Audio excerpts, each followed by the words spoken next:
Uploaded ডকুমেন্টের উপরে তথ্য যা পেয়েছেন তার উপরে আপনাকে শুনানি করতে হবে, হিয়ারিং করতে হবে এবং তথ্য সঠিক কিনা। একজনের ভোটার লিস্টে নাম তুলতে গেলে তার ভারতীয় নাগরিকত্ব আছে কিনা, তার স্থায়ী বাসিন্দার আমাদের ডোমিসাইল সার্টিফিকেট আছে কিনা, এটা তাদেরকে দেখতে হবে।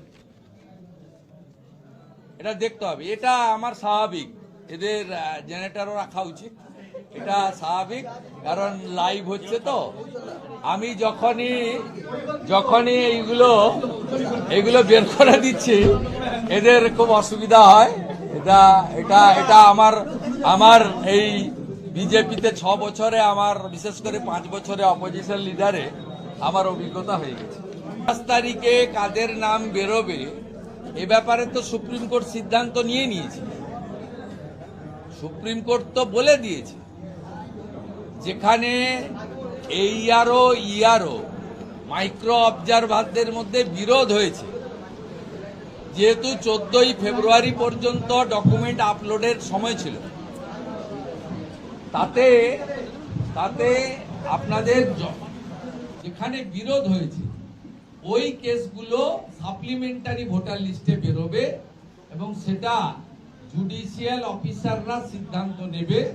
যেহেতু দুটো সাংবিধানিক বডির মধ্যে লড়াই হয়েছে, বিতর্ক হয়েছে, একটা রাজ্য সরকার, এটা একটি সাংবিধানিক প্রতিষ্ঠান সংস্থা, আরেকটা ইলেকশন কমিশন অফ ইন্ডিয়া, ওটাও কনস্টিটিউশনাল বডি। তাই সুপ্রিম কোর্ট হস্তক্ষেপ করেছে যাতে সঠিকভাবে হয়। সেক্ষেত্রে 28/2/2026-এ ভোটার তালিকায় তাদেরই নাম থাকবে, যেটা সুপ্রিম কোর্ট বলে দিয়েছে, যেটা বিতর্কের বাইরে।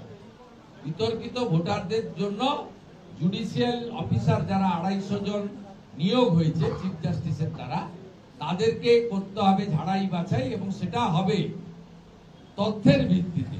সেখানে নতুন কোনো পদ্ধতি চালু করা যাবে না।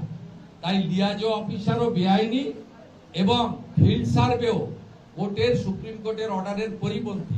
এই জন্যই দুটো তথ্য ডকুমেন্ট প্রমাণপত্র দিয়ে আমি তৃণমূল কংগ্রেসের শেষ খেলাটা আপনাদের সামনে উন্মোচিত করি। ওনার কথার উত্তর দেব না, কারণ উনি সরকারের কেউ নন, উনি একজন সাংসদ। অতএব উনি উনার রাজনৈতিক বক্তব্য বলছেন, কারণ ওরা ইলেকশন কমিশনকে বিজেপি করে দিয়েছে। এখন তো সুপ্রিম কোর্ট করেছে, এরপরে জুডিশিয়াল অফিসারদেরকে আর কলকাতা হাইকোর্টকেও বিজেপি বলে দিতে পারে। এর আগেও ex justice Abhijit Ganguly, retired justice Biswajit Basu, sitting জাজ অমৃতা সিনহা মহোদয়া, আমাদের সিটিং জাজ সিনিয়র জাজ রাজাশেখর মান্তার ক্ষেত্রে আপনারা যে আচার আচরণ করেছেন, এবং কিছুদিন আগে মাননীয় বিচারপতি শুভ্রা ঘোষের এজলাসেও আপনারা যেভাবে ভণ্ডুল করেছেন, যার ফলে ইডিকে চলে যেতে হয়েছে সুপ্রিম কোর্ট, সবাই দেখেছে। এবং আমরা সময়ের অপেক্ষায় আছি যে তৃণমূল কংগ্রেস কবে বলবে যে এই বিচার ব্যবস্থাও বিজেপি, সবই পারে বলবে। এই দলটাই ভারত বিরোধী, সংবিধান বিরোধী। এই দলটাই অ্যান্টি ন্যাশনাল, শুধু অ্যান্টি হিন্দু নন, অ্যান্টি মহিলা নন, নারী বিদ্বেষী নন। এই দলটা ভারত বিরোধীও থেকে বলছেন। এটা আপনাকে কে বলেছেন? সূত্রের কথা উত্তর দেব। আপনি কোন একটা সূত্র বলেছেন, যে সূত্রকে জিজ্ঞেস করুন কোথেকে পেলেন, সূত্রটা কি? ইডি তো প্রত্যেক সপ্তাহে যেখানে যেখানে দরকার তল্লাশি, গ্রেপ্তার, নোটিশ সবই করছে। এবং আমি তো জানি আইপ্যাকের যে চিফ ফাইন্যান্সিয়াল অফিসার সিএফও কে আজকে দিল্লিতে ডেকেছে, গেছেন কিনা আমি জানি না, খোঁজ দিয়ে বলতে হবে। ঘরে বিজেপি কর্মীরা পৌঁছে দিচ্ছে। প্রধানমন্ত্রী বারে বারে বলেছেন দুটো কথা, যে বিকশিত ভারত তখনই সম্পূর্ণ হবে 2047-এ, যখন বিকশিত বাংলা হবে। পশ্চিমবঙ্গকে বাদ দিয়ে বিকশিত ভারত হতে পারে না। এটা প্রধানমন্ত্রী যে 6টি পরিবর্তন সংকল্প যাত্রা এখানে করেছেন, সরকারি কর্মসূচি করেছেন, তাতে পরিষ্কারভাবে বলেছেন। 1 নম্বর, দ্বিতীয় নম্বর হচ্ছে মাননীয় প্রধানমন্ত্রী বলেছেন যে ভারতীয় জনতা পার্টির আদর্শিক নেতা এবং ভিত্তি স্থাপন করেছিলেন ডক্টর শ্যামাপ্রসাদ মুখার্জি, একজন আদর্শ বাঙালি, ট্রু একজন রাষ্ট্রবাদী, যার জন্যই আজকে কাশ্মীর ভারতের অবিচ্ছেদ্য অঙ্গ। জওহরলাল নেহরু সহ কংগ্রেস তখন ভারত ভাগ করেছিল, আর ডক্টর শ্যামাপ্রসাদ মুখার্জি আর স্বামী প্রণবানন্দ পূর্ব পাকিস্তানকে ভাগ করে দিয়েছিল। আজকে এইখানে বসে বন্দে মাতরম, ভারত মাতা কি জয়, জয় শ্রীরাম, জাতীয় সঙ্গীতের বন্দনা, তেরঙ্গা পতাকাকে প্রণাম করা কোনো কাজই আপনি করতে পারতেন না যদি ডক্টর শ্যামাপ্রসাদ মুখার্জি এবং স্বামী প্রণবানন্দ 1947 সালের 20 জুন ভারত ভুক্তি না ঘটাতেন। তাই প্রধানমন্ত্রী বাংলাতে চিঠি শুধু নন, তিনি বাংলাতে সোশ্যাল মিডিয়াতেও দেন পশ্চিমবঙ্গের বিভিন্ন মুনি ঋষিদের বিষয়ে, বিভিন্ন দুর্গা পূজা থেকে শুরু করে বড় বড় আমাদের ভারতীয় এবং সনাতনী উৎসবের ক্ষেত্রে প্রধানমন্ত্রী যখন পশ্চিমবঙ্গে আসেন, আসার আগে তিনি বাংলাতে তার সোশ্যাল মিডিয়ায় দেন এবং তিনি পশ্চিমবঙ্গে মা কালীকে প্রণাম করে, মা দুর্গাকে প্রণাম করে তিনি তার বক্তব্য শুরু করেন বাংলাতে। এবং আপনারা শুনলে খুশি হবেন যে স্বাধীনতার এত বছর পরে 2024 সালে ক্লাসিক্যাল ল্যাঙ্গুয়েজের যে স্বীকৃতি বাংলা ভাষা, এটা কিন্তু নরেন্দ্র মোদীজি দিয়েছেন, তার চেষ্টাতে হয়েছে।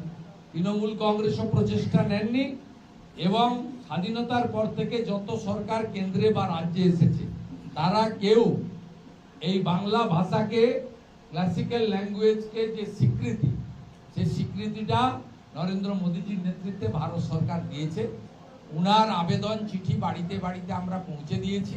তিনি মেট্রো উদ্বোধন করতে এসে পরিষ্কারভাবে দমদমে বলে গেছিলেন, আমার কাজ বাংলার হিত গৌরব ফেরানো। স্বাধীনতার সময় বাংলা শিল্পে এক ছিল, বিনিয়োগ এক ছিল, ফরেন ডাইরেক্ট ইনভেস্টমেন্ট বাংলায় সবচেয়ে বেশি এসেছে, কর্মসংস্থান বাংলার সকলের হাতে কাজ ছিল। বাংলায় বরঞ্চ অবিভক্ত বিহার, ইউপি, উড়িষ্যা থেকে, আসাম থেকে লোক আসতো কাজের খোঁজে। বাংলা শিক্ষাতে একে ছিল, বাংলা মেধাতে 1 নম্বরে ছিল।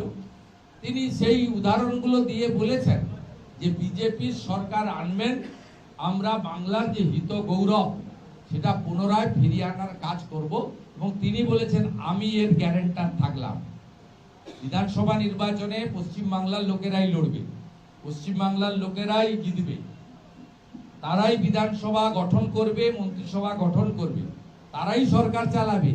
আমাদের নেতা নরেন্দ্র মোদী বলে গেছেন, বাংলার হিত গৌরব ফিরিয়ে আনার ক্ষেত্রে আমি গ্যারান্টার থাকলাম। অন রেকর্ড হাজার হাজার মানুষকে সাক্ষী রেখে, আপনাদেরকে সাক্ষী রেখে বলে গেছেন।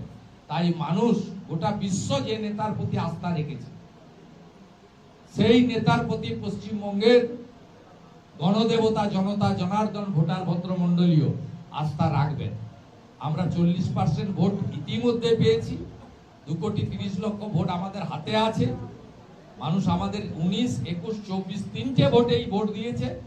এবারে আমাদের আর বাড়তি 5% ভোট এবং 25 থেকে 30 লাখ এক্সট্রা ভোট আমাদেরকে মানুষ যদি দেন, আর চুরি, জোচ্চুরি, সন্ত্রাস, এই অত্যাচার, ভোটে রিগিং, গণনায় কারচুপি, এটা যদি ইলেকশন কমিশন রুখে দিতে পারেন, তাহলে পশ্চিমবাংলায় পরিবর্তন তো হবেই।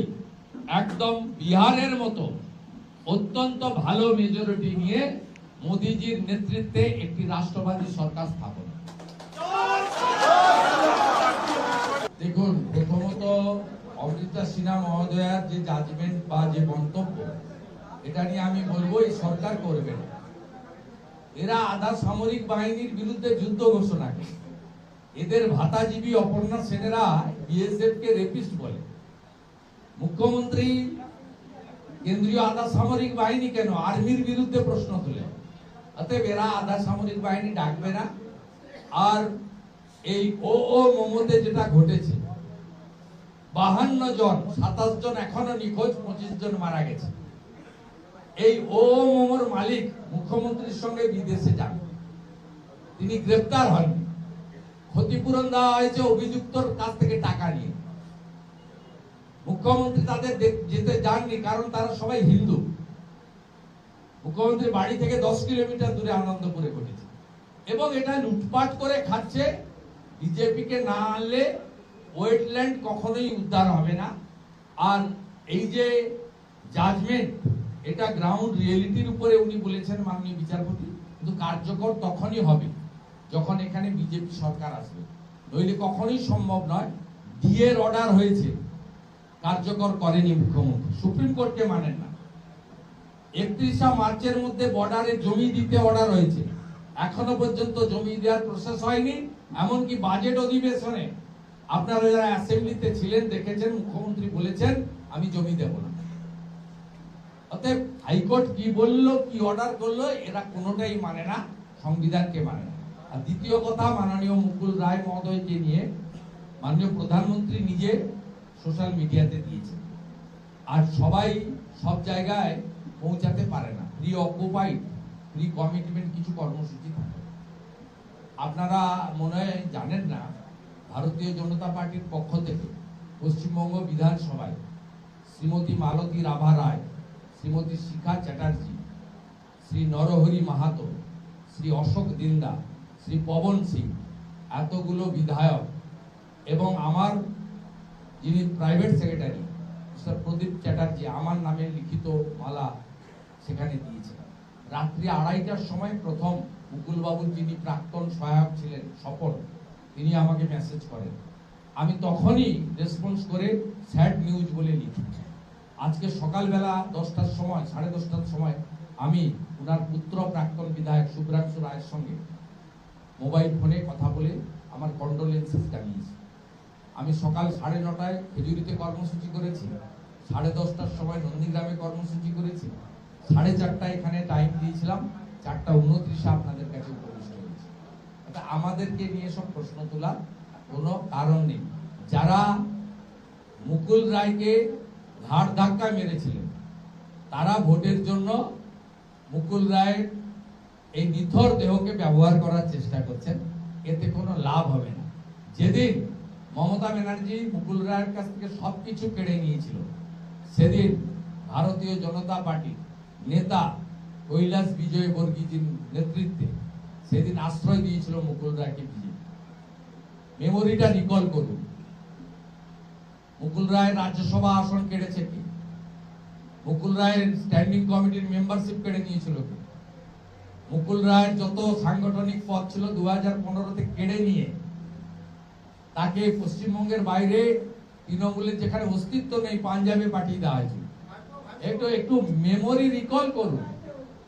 এবং ভারতীয় জনতা পার্টি সেই পার্টি, যে কোনো রাজনৈতিক কর্মী তারা যদি আশ্রয় চায় যে আমি রাজনীতিটা করতে চাই, সে যদি রাষ্ট্রবাদে বিশ্বাস করে, তার যদি বন্দে মাতরম বলতে জাতীয় সঙ্গীত গাইতে অসুবিধা না থাকে, তাকে আশ্রয় দেয়। ঠিক একইভাবে 1998 সালে যখন কংগ্রেস ঘাড় ধাক্কা মেরে মমতা ব্যানার্জিকে তাড়িয়েছিল, সেদিনই ভারতরত্ন বিশ্ববন্দিত নেতা অটল বিহারী বাজপেয়ী আশ্রয় দিয়েছিল।